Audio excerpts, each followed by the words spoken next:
어떤 분이 한 아이를 만나서 이야기를 하다가 당황스러웠던 적이 있으셨답니다. 아이에게 물었대요. 너 꿈이 뭐니? 라고 물었더니 그 아이가 하는 얘기가 제 꿈은 건물주예요 라고 하더래요. 이런 대답이 나올 줄 기대했던 거죠. 경찰관이에요, 선생님이에요, 소방관이에요, 간호사예요. 그럴 줄 알았는데 내 꿈은 건물주예요 라고 해서 너무 당황했다라는 겁니다. 그 작은 아이도 부자가 되어서 편안하게 살면서 하고 싶은 거 다 하고 갖고 싶은 거 다 가지는 그런 삶을 갈망하는 마음이 그 아이에게도 있었다라는 거예요. 여러분은 어떠신가요? 레리 바켓이라는 분이 계십니다. 크리스찬 재정 전문가입니다. 이분이 쓴 책이 있습니다. 돈 걱정 없는 가정이라는 제목의 책입니다. 그리스도인의 재정 원리에 대해서 가장 잘 정리한 책이라고 볼 수 있겠다라는 마음이 들 정도로 잘 정리한 책입니다. 그 책에서 레리 바켓이 이런 얘기를 합니다. 예수님이 공생애를 보내시던 그 시대는 사람들이 돈을 많이 갖고 있던 시대도 아니랍니다. 돈이 거의 없었던 시대였다는 거예요. 그런데 우리 예수님께서 말씀하신 비유의 내용을 보면 돈을 소재로 한 비유가 그렇게 많다라는 거예요. 왜 그럴까? 아주 중요한 이유가 있다라는 겁니다. 돈은 국가, 민족, 또 남녀노소를 불문하고 사람들이 가장 좋아하는 공통적인 관심사이기 때문이다 라는 거란 말이죠. 실제로 우리의 삶에 돈만큼 지속적으로 영향을 끼치는 게 뭐가 있을까요? 주님 말고 말이에요. 출생할 때부터 죽음까지 영향을 끼치는 것 같아요. 지난 주간에 우리 정정숙 권사님 주님의 부름을 받으셨는데 화장장에서 화장하고 그분의 유골을 낙골함에 담아서 저 양주에 있는 낙골 땅에 가서 오셨어요. 근데 제가 깜짝 놀랐어요. 그 낙골 땅에 들어갔다가 그 낙골 땅 안에도 VIP 룸이 있는 거예요. 야, 죽어서도 VIP 룸에 들어가는 낙골함이 있구나. 사실 그거 아무것도 아니잖아요. 한 줌의 재에 불과하잖아요. 제 아버님 장례 치를 때도 제가 알게 됐어요. 낙골함 어디다 모시는가에 따라서 비용이 다르더라고요. 가장 아래 칸이 제일 싸요. 가장 위에도 싸요. 눈높이에 있는 그 위치에 있는 것들이 제일 비싸더라고요. 그러니 사람들이 돈을 그렇게 갈망하고 부자 되려고 하는 거죠. 그런데 오늘 우리가 읽은 말씀에는 그렇게 부자를 꿈꾸는 사람들에게 참을 끼얹는 말씀이 나옵니다. 청천벽력처럼 들리는 말씀이 나옵니다. 야고보가 마치 예언자가 아모스나 미가 예언자 같은 분들이 부패하고 타락한 그런 백성들을 심판했던 것처럼, 심판의 메시지를 선포했던 것처럼 부자들이 심판받게 될 것이다 라고 선포하고 있어요. 여러분 1절 말씀을 보면 들으라 부한 자들아 라고 합니다. 부자들 똑바로 들어야 됩니다 라는 거죠. 그러면서 뭐라 합니까? 당신들이 받을 고생을 생각하고 울어라 통곡하라 라고 말하고 있어요. 여러분 부자들이 어떤 고통을 구체적으로 받게 될 것인지 우리가 누가복음 16장에 있는 말씀을 통해서 짐작해 볼 수가 있죠. 어떤 사람이 있습니다. 부자입니다. 얼마나 부자인지 늘 자색 옷을 입고, 오늘 우리로 말하면 아주 명품 옷을 입고 삽니다. 호의호식하고 방탕하게 살아갑니다. 그런 또 한 사람이 있습니다. 나사로라는 사람이에요. 이 부자, 그 집 상에서 나오는 잔반으로 연명하면서 사는 사람이에요. 얼마나 그 삶이 비참한지요. 개들이 와서 그 사람의 상처를 핥을 그럴 정도였어요. 그런데 둘 다 결정적인 때를 맞이합니다. 죽음을 피할 수 없잖아요. 죽게 됩니다. 그래서 이 부자가 음부에 간 겁니다. 엄청난 고통을 받는 거예요. 절대로 견딜 수 없는 그런 혹독한 고통을 받습니다. 그래서 이 부자가 아브라함에게 애원을 하잖아요. 천국에 있는 나사로 그 손에 물을 한 방울만 찍어서 내 혀에 붙여달라. 그렇게 간청했잖아요. 우리가 부자가 받게 될 고통이 어떤 고통인지 짐작해 볼 수가 있죠. 그러면 왜 부자들은 그렇게 혹독한 심판을 피할 수 없었던 걸까요? 오늘 말씀을 보면 이 야고보가 4가지 이유를 우리에게 알려주는 것을 봅니다. 첫 번째는 그들이 오직 자기의 배만 불리고 움켜쥐고 쌓아놓기에 몰두했기 때문이다 라는 겁니다. 2절 말씀 보세요. 너희 재물은 썩었고 너희 옷은 좀 먹었으며 3절 너희 금과 은은 녹슬었다 라고 했습니다. 여러분, 부자의 금이 왜 녹슬어요? 은행에 맡겨서 은행에서 잘 보관하고 있는데요. 부자의 옷이 왜 좀이 먹습니까? 그렇게 좋은 집에서 스타일러로 매일 관리하고 있는데, 이 얘기는 뭐예요? 그들이 그 재물을 그저 쌓아놓고 있었다라는 거예요. 자기 자신만의 유익을 위해서 사용하고 있었고 쌓아놓고 있었다라는 것을 의미하는 거예요. 여러분, 나눴더라면, 섬기었더라면, 베풀었더라면 녹슬지 않았겠죠. 그래서 오늘 3절 말씀 보면 그 녹과 좀이 하나님의 심판 앞에서 심판을 피할 수 없는, 변명할 여지가 없는 증거물이 될 거다 라고까지 하셨단 말이에요. 여러분, 부자 되는 것 자체가 나쁜 게 아니에요. 저는 우리 하느님 교회 가운데 부자들이 많이 나왔으면 좋겠어요. 뭐가 나쁜가?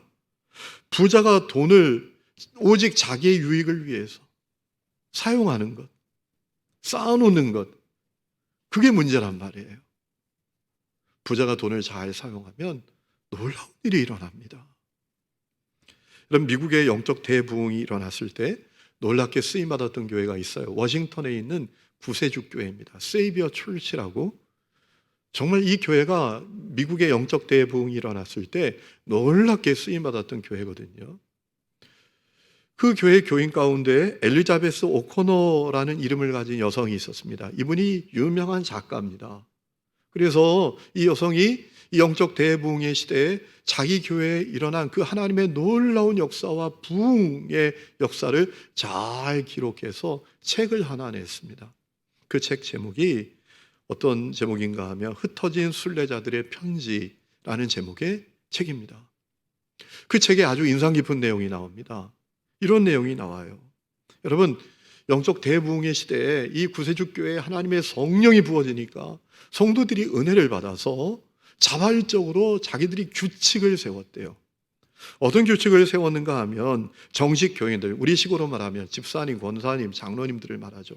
그들은 매달 수입의 철저한 11조를 하나님 앞에 드리기로 규칙을 정하고, 또 정식 교인이 아닌 사람들, 우리로 말하면 직분이 없는 성도들을 말하는 거겠죠. 그들은 수입의 20분의 1을 철저하게 매달 하나님께 드리기로 규칙을 세웠다라는 겁니다. 그러자 그것이 못마땅한 사람들은 교회를 떠나기도 했었대요. 하지만 놀라운 사실은 그 책에 있는 그대로 여러분에게 말씀을 드리면 성도들이 재정의 제한선을 무너뜨리니 선교의 제한선이 무너지게 되었다라는 겁니다. 그래서 그 도시에 많은 문제들이 해결되는 역사가 일어났다는 거예요. 여러분, 성도들이 재정의 제한선을 허무니 선교의 제한선이 무너졌더라라는 거예요. 성도들이 재정의 제한선을 그어놓고 있잖아요. 저는 가끔 그런 생각을 합니다. 우리 교회 성도들이 하나님 앞에 수입의 철저한 11조만 해도 우리 교회가 놀랍게 하나님의 역사를 이룰 수 있는 교회가 될 텐데, 교회 임원이 되어서도 11조 생활이 바로 세워지지 않은 분들이 많잖아요. 여러분, 재정의 제한선을 성도들이 허무니 선교의 제한선이 무너지더란 말이에요. 그 도시에 많은 어려운 문제들이 해결되더란 말이에요. 여러분, 부자 되는 것 자체가 나쁜 게 아닙니다. 오직 자기의 유익을 위해서, 자기만을 위해서 부자 되는 것이 문제예요. 쌓아놓고 살기에 급급한 것이 문제란 말입니다. 하나님께서 우리가 우리의 재정을 하나님의 영광 위해서, 하나님의 나라 위해서, 하나님의 뜻을 위해서 가난하고 약한 사람들을 위해서 사용하기를 원하고 계십니다. 지혜로운 청지기들이 우리가 다 되기를 원하고 계십니다. 마태복음 6장 19절에 이런 말씀이 있습니다. 너희를 위하여 보물을 땅에 쌓아두지 말라. 거기는 종과 동록이 해하며 도둑이 구멍을 뚫고 도둑질하느니라. 오직 너희를 위하여 보물을 하늘에 쌓아두라. 이 말씀이 어떤 의미입니까? 하나님의 영광, 하나님의 나라, 주님의 뜻을 위해서, 약하고 가난한 사람들을 위해서 우리의 재정을 사용하라, 이 말씀 아니겠어요? 또 하나, 이 부자들이 혹독한 심판을 피할 수 없었던 이유가 있습니다. 불의한 방법으로 돈을 불렸기 때문입니다. 여러분 4절 말씀 보세요. 보라, 너희 밭에서 추수한 품꾼에게 주지 않은 삭시 소리 지르며 그 추수한 자의 우는 소리가 만군의 주의 귀에 들렸느니라 라고 했습니다. 임금을 체불하고 합당한 대가를 치러주지 않고 착취하고 부당해고하고 불의한 방법을 행하면서 돈을 불렸다라는 얘기예요. 여러분, 부를 추구하는 것 자체가 문제가 아닙니다. 불의한 방법으로 부를 추구하는 게 문제예요. 그래서 우리 예수님께서 누가복음 16장에 보면 지극히 작은 것에 충성되어야 된다라고 말씀하셨잖아요. 요즘 성남의 그 대장동 사건 때문에 온 나라가 시끄러워요. 변함없이 죄는 있는데 죄 지은 사람은 없어요. 참 안타깝죠. 안타깝게도 요즘 사람들이 인사가 천하동인하세요 라는 거라면서요. 개업 축하 화분을 보낼 때도 뭐 돈 많이 버세요, 부자 되세요, 이게 아니라 천하동인하세요 이렇게 써가지고 보내는 경우도 있대요. 벼락부자 되세요, 뭐 이런 얘기겠죠. 여러분, 사실 해서는 안 될 인사죠. 거기 불법이 개입되어 있었잖아요. 나봇의 포도원을 억지로 뺏은 이세벨, 결국 어떻게 됐습니까? 말씀대로 개 먹잇감이 되는 비참한 상태가 되고 말았어요. 이 부자들이 혹독한 심판을 피할 수 없었던 이유는 불의한 방법으로 돈을 불렸기 때문입니다. 세 번째 중요한 이유가 있습니다. 불의하게 불린 돈으로 사치하고 방탕한 삶을 살았기 때문입니다. 여러분 5절 말씀 보세요. 너희가 땅에서 사치하고 방종했다라고 했습니다. 이런 부 자체가 나쁜 게 아닙니다. 부를 통해서 사치를 넘어서 방탕한 삶으로 이어지기 때문이죠. 여러분, 사람은 죄인이기 때문에 죄를 짓는 겁니다. 사람이 죄를 짓는 이유는 그가 죄인이기 때문입니다. 감나무가 감열매 맺는 거하고 똑같습니다. 여러분, 그렇기 때문에 우리가 부자 되기를 갈망하는 마음 대단히 조심해야 합니다. 왜냐하면 부자들이 정신 차리지 못하면 더 다양하고 더 심각한 죄에 빠질 가능성이 많아지기 때문입니다. 돈이 없을 땐 생각지도 못했던 죄, 돈이 없을 땐 상상하지도 못했던 그런 죄를 돈을 갖게 되면 지을 가능성이 많아진다라는 거예요. 그래서 초대교회 교회의 교부였던 암브로시우스는 이런 얘기까지 했습니다. 부는 그릇된 욕망을 실행에 옮길 수 있게 해주기 때문에 악의 도구다라고까지 했어요. 이 부자들이 심판받았던 이유는 다른 이유가 아닙니다. 불의하게 불린 돈으로 방탕한 삶을 살았기 때문입니다. 또 하나, 이들이 그 혹독한 심판을 피할 수 없었던 중요한 이유가 있습니다. 더 많은 부를 얻기 위해서 사회의 모든 시스템을, 사회의 모든 구조를 자기들의 돈을 불리는 구조로 만들어버렸어요. 그래서 의인이 핍박을 받는, 의인이 대항도 하지 못하는 그런 시스템, 그런 구조를 만들어버렸다라는 거예요. 오늘 6절 말씀 보세요. 너희는 의인을 정죄하고 죽였으니 그는 너희에게 대항하지 아니하였느니라 라고 했습니다. 이게 무슨 얘기입니까? 이런 얘기입니다. 이 부자들이 더 많은 부를 얻기 위해서 사회의 모든 시스템을 자기들이 부를 축적하는 시스템으로 만들어버렸다라는 거예요. 통치자도, 행정가도, 재판관도 다 자기 편으로 끌어들인 겁니다. 심지어 힘줘쓰는 폭력배들도 자기를 돕는 구조로 다 끌어들여서 자기들이 살아가는 사회를 자기들의 돈을 불리는 구조로 만들어 버렸다라는 거예요. 그래서 보통 사람들은 정직하게 열심히 일해도 대가를 얻기가 어렵게 만들어 버렸다라는 거예요. 그래서 그들이 실망하고 절망하고 낙심하고 인생을 포기하고 자살까지도 하는 그런 구조로 만들어 버렸다라는 거예요. 여러분, 지금도 그런 일은 계속되고 있죠. 부 자체가 나쁜 게 아닙니다. 부가 목적이 되는 게 나쁜 겁니다. 여러분, 부가 목적이 되면 어떤 일이 일어납니까? 못할 게 없어요. 수단 방법 가리지 않게 됩니다. 그 결과는 무서운 심판이에요. 그래서 스코틀랜드의 유명한 신학자인 존 케어드라는 분은 이런 얘기를 한 적이 있습니다. 사람이 천국에 들어가지 못하도록 막는 것은 그가 재물을 가진 것이 아니라 재물이 그를 가지고 있는 것이다 라고 했어요. 의미 있는 얘기죠. 사람이 천국에 못 가는 이유는 돈이 목적이기 때문이다라는 거예요. 돈이 그를 갖고 있어요. 그가 돈을 갖고 있기 때문에 천국에 못 가는 게 아니에요. 돈이 그를 갖고 있어요. 돈이 내 인생의 목적이 됐어요. 돈이 내 인생의 최고의 가치가 됐어요. 부자 되는 것이 나의 최고의 가치가 됐어요. 그래서 우리 예수님께서도 마태복음 19장 23절에 부자가 천국에 들어가기가 얼마나 어려운지 낙타가 바늘기로 들어가는 것보다 더 어렵다라고 하셨죠. 부자의 오직 하나의 목적은 더 많은 돈을 갖는 거니까. 돈이 그의 목적이니까 못 들어가는 겁니다. 여러분, 그런데 이제부터가 참 중요하거든요. 우리는 오늘 말씀을 보면서 두 가지 답을 좀 가져야 합니다. 그렇지 않으면 이 말씀은 우리에게 아무 의미가 없습니다. 오늘 말씀을 보면서 우리가 분명히 가져야 될 두 가지 답이 있습니다. 첫 번째 답은 뭔가 하면 오늘 말씀은 나와 상관이 있는 말씀이야? 라는 거예요. 그 답을 여러분이 내려야 합니다. 오늘 이 말씀, 우리가 읽은 이 말씀이 부자들이 혹독한 심판을 받게 될 것이다 라는 이 말씀이 나하고 상관이 있는 말씀이야? 여러분이 그 질문에 답을 가져야 합니다. 아마도 많은 사람들이 아예 나하고는 상관없어 이렇게 생각할지도 모르겠습니다. 왜냐하면 나는 부자가 아니니까. 난 부자가 아니잖아. 그러니까 오늘 이 말씀은 나하고 상관이 없는 말씀이지 이렇게 생각할 수 있을지 모르겠습니다.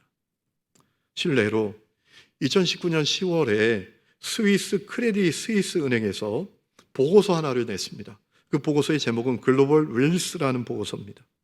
그 보고서의 핵심적인 내용은 뭐냐 하면 전 세계의 0.9%의 사람들이 전 세계에 있는 부의 44%를 갖고 있다라는 거예요.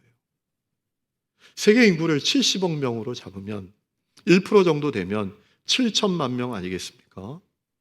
7천만 명의 사람들이 70억 인구가 살고 있는 세계의 부의 44%를 갖고 있다라는 거예요. 그런 통계를 보면 더 확실하게 우리는 생각하죠. 그러니까 나는 부자가 아니지. 그러니 오늘 이 말씀은 나하고 상관이 없는 말씀이지. 이렇게 생각할 수 있다라는 거예요. 여러분, 그러면 부자는 누군가요? 부자는 어떤 수치상으로 나오는 그런 절대적인 개념만인가요? 어떤 분이 쓴 글을 읽다 보니까 한국인 중산층의 기준은 뭔지, 한국인 가운데 부자의 기준은 뭔지 자기 나름대로 이렇게 써 내려간 것을 봤어요. 여러분, 우리나라 중산층의 기준은 월소득 550만 원에서 600만 원, 수입에 대출 없이 7억 원 재산이 있는 사람은 중산층이래요. 그리고 부자는 월소득 1,000만 원 수입에 대출 없이 50억 이상 재산이 있는 사람은 부자라고 해요. 그런 기준으로 본다면 우리 가운데 부자가 몇 명이나 있겠어요? 혹시 모르죠? 저 모르는 부자가 또 있을지. 그렇죠? 여러분, 그런데 사전적인 의미로 보면 부자는 재물이 많은 사람이에요. 그런데 문제는 재물이 얼마나 많아야 부자인지 그 정의는 없어요. 1억 이상 가지면 부자, 아니면 부자 아니고 이게 없어요. 사전적인 의미에서 본다면. 여러분, 저는 오늘 말씀을 보면서 누가 부자인가? 그 부분에 대해서 묵상할 때 주님께서 주신 마음이 있어요. 누가 부자냐? 그런 사람이 부자라는 거예요. 그 마음을 주님이 주셨어요. 여러분, 부자는 절대적인 개념이 아니라 상대적인 개념인 것 같아요.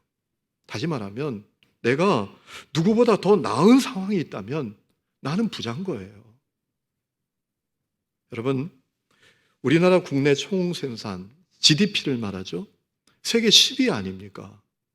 그렇다면 대한민국 국민이라면 GDP 183위의 도미니카 국민보다 GDP 191위, 이름도 생소해요, 투바이투라는 그 나라 국민보다 훨씬 부자 아닙니까? 우리나라 1인당 GDP는 34,866달러로 세계 26위입니다. 그러면 대한민국 국민이라면 1인당 GDP 187위 말라위 국민보다 1인당 GDP 175위 타지키스탄 국민보다, 우리 교회가 선교하는 교회, 지역, 나라 아닙니까? 그 나라 국민보다 말할 수 없는 부자인 거죠. 여러분, 말라위 사람들은 1년 열심히 일해도 50만 원밖에 벌지 못한다는 거예요. 타지키스탄 국민들은 1년 열심히 일해도 90만 원 정도밖에 못 번다라는 거예요. 그러니 우리는 얼마나 부자입니까? 대한민국 국민들은 얼마나 부자입니까? 제가 매일 밤마다 운동을 해요. 이번에 안식을 가지면서도 하루에 10km 이상씩 매일 걷는 거예요. 햇볕에 얼마나 많이 탔는지 몰라요. 제가 안식을 마치고 집에 오니까 저희 둘째 녀석이 그래요. 아빠, 왜 흑인이 되어서 돌아오셨어요? 그러더라고요. 살이 많이 탔다고. 아빠가 하루에 10km 이상씩 매일 걸었어요. 와서도 매일 걸어요. 집에서 출발해서 성북동으로 올라가서 와룡공원 꼭대기까지 올라가서 거기서 저 감서원에서 올라오는 길로 삥 돌아서 와요. 그럼 땀이 쭉 빠져요. 얼마나 운동이 되는지 몰라요. 지난주 목요일에 그렇게 운동을 길을 걷는데 성북도 꼭대기에 그 감사원에서 올라오는 길에 새로 만든 공원이 있어요. 아주 멋지게 만든 공원이에요. 우리 교회 권사님 남편 되시는 분이 조경 사업을 하시는 분인데 그분이 이번에 만드셨다라고 하더라고요. 멋진 공원인데 그 공원 어슴풀에 그 어두운 불빛 아래서 그 늦은 밤에 어떤 중년의 남성이 도시락을 먹고 있는 거예요. 시간이 밤 9시가 다 됐어요. 거기 어두운 불빛 아래서 도시락을 드시고 계시더라고요. 오토바이와 헬멧이 옆에 있는 것을 보아서 아, 저분이 배달 일을 하시는 분인가 보다, 이런 마음이 들었어요. 마음이 짠했어요. 또 그런 생각을 해봤어요. 혹시 저분이 투잡 일을 하시는 분은 아닐까? 여러분, 우리가 밤늦게까지 배달 일을 안 하고 살 수 있다면 우리는 그분보다 부자인 거죠. 우리가 퇴근하고 와서도 투잡, 쓰리잡을 하지 않고 살 수 있다면 우리는 투잡, 쓰리잡 일을 하는 분보다 부자인 거죠.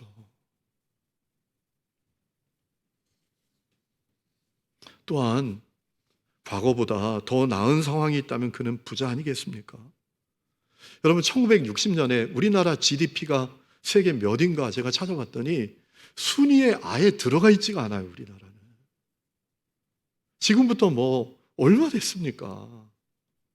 1960년에 대한민국 GDP 순위는 세계 순위에서 찾을 수가 없어요. 거기 들어가지도 못했어요. 지금은 어떤가요? 우리가 과거보다 더 나은 상황이 있다면 부자 아니겠어요? 제가 강원도에서 자랐잖아요. 강원도 얼마나 추운지, 집도 얼마나 허술한지, 겨울에 머리 위에 그릇에 물 떠놓고 자면 아침에 일어나면 그 물이 꽁꽁 얼어 있어요. 지금은 따뜻한 물 틀면 수도꼭지에서 콸콸 나오잖아요. 우리가 아침에 일어났을 때 방 안의 물그릇에 물이 얼어 있지 않다면, 수도꼭지만 틀면 뜨뜻한 물이 콸콸 나온다면 우린 과거보다 부자인 거죠. 그러니 우리가 부자 아니라고 못하는 겁니다. 오늘 말씀이 나와는 상관없는 말씀이라고 못하는 겁니다. 이 말씀이 나와도 상관 있는 말씀이라는 거예요. 여러분은 하나님이 기뻐하실 만한 부자입니까? 앞에서 말씀드린 레리 버켓이 이런 얘기를 그 책에서 하더라고요. 돈은 나의 진정한 내적인 가치가 무엇인지를 드러내는 외적인 표지이다 라는 거예요. 또 이런 얘기를 했습니다. 어떤 사람의 영적인 상태를 살피려면 그의 교회 활동이 아니라 그의 지출 목록표를 봐야 한다 라고 했어요. 저 사람의 영적인 상태가 어떤 상태인지를 우리가 바로 알려면 그가 교회에서 하는 봉사, 그의 활동, 그의 직분이 아니라 그의 지출 목록표를 봐야 된다라는 겁니다. 그래야 그의 영적인 상태를 바로 알 수 있다라는 얘기예요. 어떻습니까? 여러분은 오늘 말씀에서 경고받고 있는 심판받을 부자의 모습은 아닙니까? 오늘 여러분은 여러분의 배만 불리고 계시지 않습니까? 여러분은 오직 움켜쥐고 쌓아놓기에 여념없지 않습니까? 여러분 혹시 불의한 방법으로 돈을 불리고 계시지 않습니까? 여러분 필요 이상으로 사치하고 쾌락과 방탕에 젖어 있지 않습니까? 여러분은 오직 부가 목적인 사람 아니십니까? 의외로 교회 안에 그런 분들이 꽤 됩니다. 그러면 왜 그런 일이 벌어지는 걸까요? 오늘 말씀이 아주 중요한 답을 우리에게 알려주고 있습니다. 그들이 주님을 염두에 두고 있지 않기 때문입니다. 여러분, 오늘 말씀 속에 이 부자들이 왜 혹독한 심판을 받는 부자로 전락했는지 그 답을 확실히 알 수 있습니다. 여러분, 3절 말씀 끝에 이런 말씀이 있습니다. 너희가 말세에 재물을 쌓았도다 라고 했습니다. 말세에 재물을 쌓았대요. 여러분 마태복음 24장에 보면 우리 예수님께서 종말의 때 일어날 일이 무엇인지 알려주셨잖아요. 전쟁이 처체 일어나고 기근의 소식이 들리고 난리의 소문을 들을 거다. 사랑이 식을 거다. 불법이 성할 것이다. 무엇보다 그리스도인들이 박해를 받을 것이다 라고 하시지 않았습니까? 여러분 요즘은 어떤 마음이 드는가 하면 야, 예수 믿는다는 것 그 자체가 박해를 받는 거구나, 이런 마음을 갖게 돼요. 여러분 제가 사람들을 만나보면 교회 다니는 분들이 훨씬 나아요. 그래도 저 불신자들보다 교회 안에서 신앙생활을 하는 분들이 더 양심적인 것 같아요. 제가 볼 때는 적어도. 그런데 교회 다니는 분들을 그렇게 세상이 욕해요. 예수 믿는 것으로 우리가 핍박을 받는 시대가 됐어요. 예수 믿는다는 그 자체가 핍박받는 거예요. 우리가 코로나만 해도 교회에서 예배드리다가 일어난 확진자는 전체 8%도 안 됐는데 마치 교회가 코로나 확진의 확산처인 것처럼 이게 부풀려졌잖아요. 요즘 유행하는 드라마가 있잖아요. 오징어 게임이라고. 우리 여기 젊은 분들이 많으시니까 보신 분들이 많으시죠. 제가 왜 그렇게 사람들이 그 드라마에 몰두하나 생각하고 이번 주간에 지난 주간에 1편부터 9편까지 다 봤습니다. 원래는 한 2편까지만 보려고 했었는데 보다가 제가 화가 나가지고 도대체 뭔 얘기를 하는 거야. 그걸 알아보려고 다 봤어요. 그랬더니 거기에 기독교를 얼마나 비판하는 메시지가 들어있는지, 그것도 어떤 일관성 있는 메시지가 아니라 뜬금없는 기독교 비난, 내용이 가득해요. 뭐 스포일러가 될 것 같으니까 하나만 말씀드리면 이런 겁니다. 여러분 그 드라마 보신 분들이 있으시잖아요. 내용이 뭐예요? 인생에서 실패한 사람들이 게임하러 들어갑니다. 400명이 넘는 사람들이 게임을 해서 마지막에 남으면 돈 465억을 혼자 받게 되는 거예요. 그래서 그 안에 있는 사람들이 서로 게임을 하는데 게임에 이기면 살아남지만, 그리고 마지막까지 살아남으면 400억이 넘는 돈을 받지만 지면은 죽는 거예요. 10대 10으로 줄다리기를 합니다. 이기는 10사람은 살고 지는 10사람은 죽는 거예요. 10사람의 사람들이 졌어요. 끝도 없는 벼랑으로 떨어져서 죽고 말았어요. 거기서 대형 엘리베이터 타고 내려오는데 한 사람이 기도를 해요. 그러니 그를 향해서 비난을 합니다. 너 뭐 하는 거야? 하나님께 기도하냐? 하나님 우리를 이기게 해주셨냐? 이 사람이 아이디어를 내서 이겼지. 집어쳐. 재수없어. 비난하는 장면이 나와요. 여러분, 세상에 아무리 막대먹은 그리스도인이라고 할지라도 지금 사람이 죽어나갔는데 이게 장난이 아닌데, 게임이 내가 이겨서, 내가 어찌해 보다 보니까 이겨서 나는 살아남았고 게임에 진 사람은 10사람이 죽어나가는데 그 앞에서 감사기도 할 사람이 어디 있겠어요?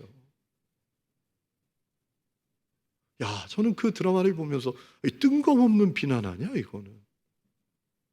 심지어 이런 내용까지 나옵니다. 어떤 자매가 자기의 과거를 고백해요. 자기 아버지가 칼로 자기 어머니를 찔러 죽였대요. 그리고 자기가 어릴 때부터 자기를 성폭행했대요. 그런데 그 아버지가 목사래요. 여러분, 바람 피는 목사도 있어요. 담배 피는 목사도 있고요. 술 먹는 목사도 있어요. 그런데 여러분, 아무리 막대 먹은 목사라고 할지라도 자기 아내를 칼로 찔러 죽이고 자기 딸을 성폭행하는 목사가 어디 있겠어요?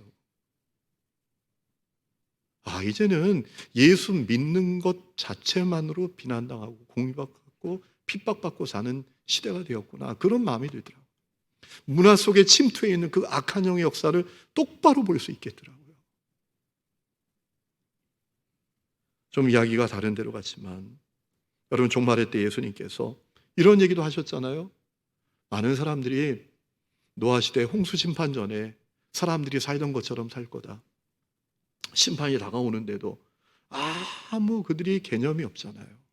먹고 마시고 시집가고 장가가고.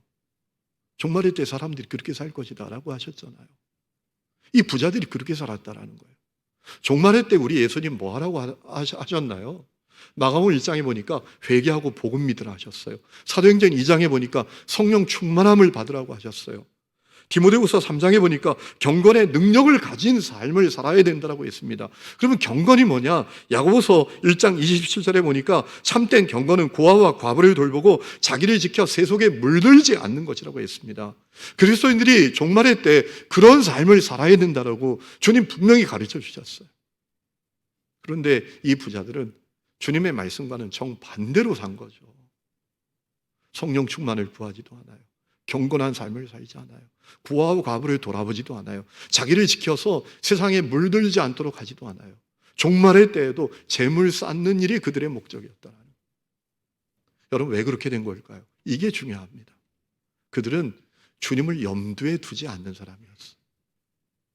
오늘 5절 말씀해 보세요. 땅에서 사치하고 방종하며 살육의 날에 너희 마음을 살찌게 했다라고 했습니다. 심판의 날에 마음을 살찌게 했어요. 여러분, 심판이 눈앞에 다가옵니다. 멸망받을 날이 다가옵니다. 그때에도 죄 짓는데 정신은 없어요. 죄를 지으면서도 마음에 가책이 없어요. 마음에 찔림도 없어요. 아무 가책 없이 죄 짓는데 몰두해요. 여러분, 왜 그런 일이 벌어지는 거죠? 중요한 이유가 있어요. 그들이 주님을 염두에 두지 않았던 거예요. 여러분, 우리가 이런 얘기 많이 쓰잖아요. 너 이거 염두에 두어야 돼 라고 말하잖아요. 염두라는 말이 뭐죠? 제가 사전에 정확하게 찾아보니까 생각의 시초, 마음의 속을 말하더라고요. 염두. 그러니까 주님을 염두에 둔다는 무슨 얘기인가 하면 주님을 가장 먼저 생각한다라는 겁니다. 주님을 내 마음의 주인으로 모신다라는 거예요. 그래서 늘 주님을 가장 먼저 생각하면서 생각하는 거죠. 주님은 어떤 생각을 가지고 계실까? 주님의 뜻은 무엇일까? 주님의 눈은 어디에 있을까? 이것을 생각하는 것이 주님을 염두에 두고 사는 거죠. 주님을 내 마음에 모시고 주님의 뜻은 무엇일까 생각하고 그 주님의 뜻대로 살아가는 것이 주님을 염두에 두고 사는 삶이죠. 여러분, 이 부자들은 주님을 염두에 두지 않았어요. 여러분은 어떠신가요? 오늘 여러분은 주님을 염두에 두고 계신가요? 오늘 여러분의 신앙생활은 그저 교회 다니는 거 아닌가요? 오늘 예배 마치고 여러분 가실 때 인사가 그런 인사 혹시 아니신가요? 예수님, 다음 주까지 잘 계세요. 혹시 그런 인사 아닌가요? 여러분 늘 주님을 염두에 두고 계세요? 주님을 가장 먼저 생각하고 주님을 여러분 마음의 주인으로 모시고 주님의 뜻은 무엇이지? 주님의 눈은 어디에 있지? 주님의 마음은 어떤 거지? 여러분 그거 생각하면서 사시나요?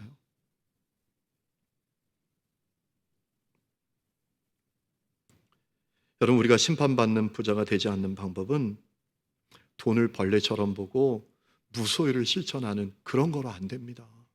그거 정말 어렵습니다. 목사도 돈이 좋을 때가 그렇게 많아요. 여러분 가장 중요한 방법은 날마다 순간순간 주님을 바라보는 거예요. 주님을 염두에 두고 주님을 바라보는 거예요. 그것이 방법이에요. 성 포로피리우스라는 분이 아주 유명한 이야기를 남겼습니다. 잘 들어보세요. 이렇게 말했습니다. 악과 싸워서 거룩해지는 것이 아니다. 악은 놔둬라. 대신 그리스도를 바라보라. 그것이 너를 구원할 것이다. 여러분, 우리가 내 마음의 악, 내 현실의 악과 싸워서 못 이긴다라는 겁니다. 나는 연약해요. 이길 수가 없어요. 근데 못 이깁니다.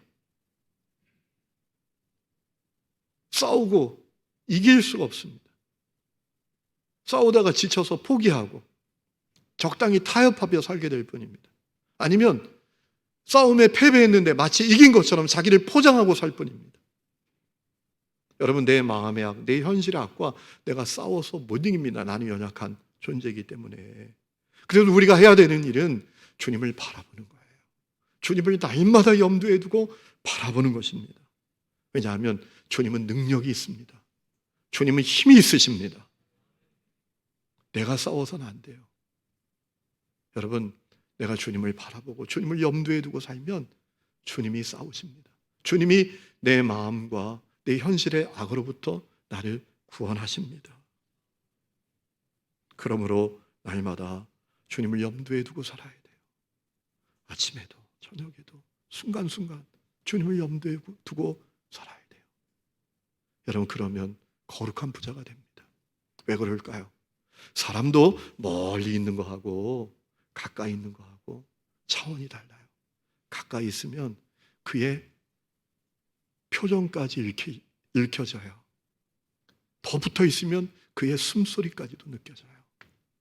우리가 주님을 늘 염두에 두고 살면 주님의 마음을 알게 됩니다. 그분의 말씀이 내게 다가오게 됩니다. 염려하지 마라. 두려워하지 마라. 내가 너의 완전한 공급이다. 이것이 다 믿어지는 역사가 일어납니다. 찰스 스탠리가 쓴 하나님의 완전한 공급이라는 책에서 그는 분명하게 말합니다. 최고의 공급은 하나님의 임재이다. 하나님의 임재, 그것이 최고의 공급이다 라는 거예요. 주님 염두에 두고 살면 그것이 다 되어집니다. 그래서 거룩한 부자가 되는 거예요. 주님이 믿어지니까, 주님의 공급하심이 믿어지니까, 주님의 책임지심이 믿어지니까, 주님의 임재가 믿어지니까 나눠주고 베풀어주고 주님의 나라를 위해서 쓰고 살아가는 거예요. 여러분 주님을 염두에 두는 것은 너무나 중요합니다. 오늘 교회 안에 많은 성도들이 주님을 염두에 두지 않아요. 주님을 더 잘 알기 위해서 시간도 투자하지 않아요. 주님과의 깊은 관계가 없어요. 그래서 신앙생활이 너무나 무기력해요.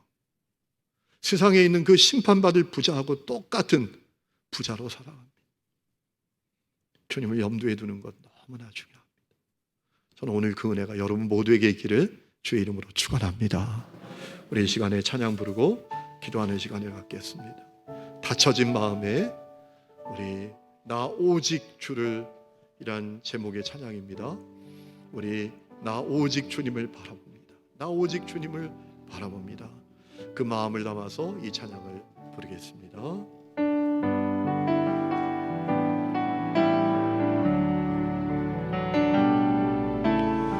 갇혀진 마음에 주님의 사랑은 빛이 되어 만져주시고 절망의 땅에도 주님의 사랑은 그의 나라 보게 하시네. 지나간 날보다 허락한 오늘의 또 새로운 은혜 주시니 영원히 빛나는 그 사랑 안에서 나의 삶은 완성되어 가네. 소망 없는 인생의 아픔 속에도 내 아버지 주님의 사랑 노래하리라.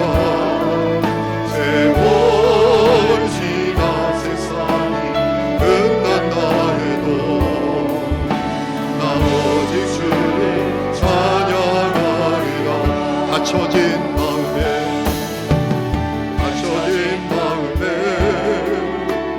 주님의 사랑을 빛이네요.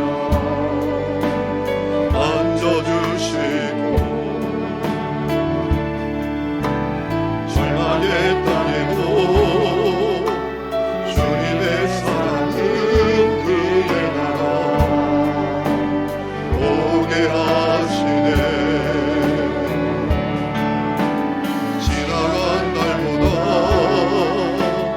허락한 오늘의 또 새로운 은혜 주시니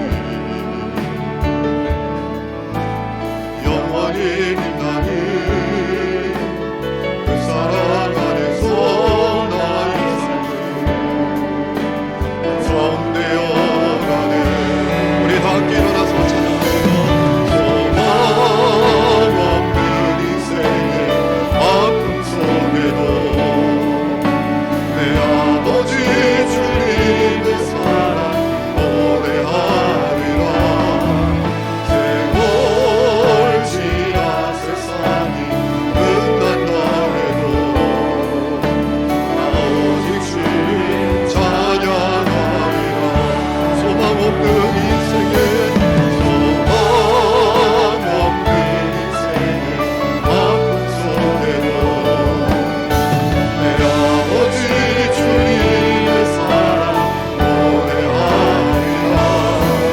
세월 지나 세상이 끝난다 해도 나 오직 주를 찬양하리라.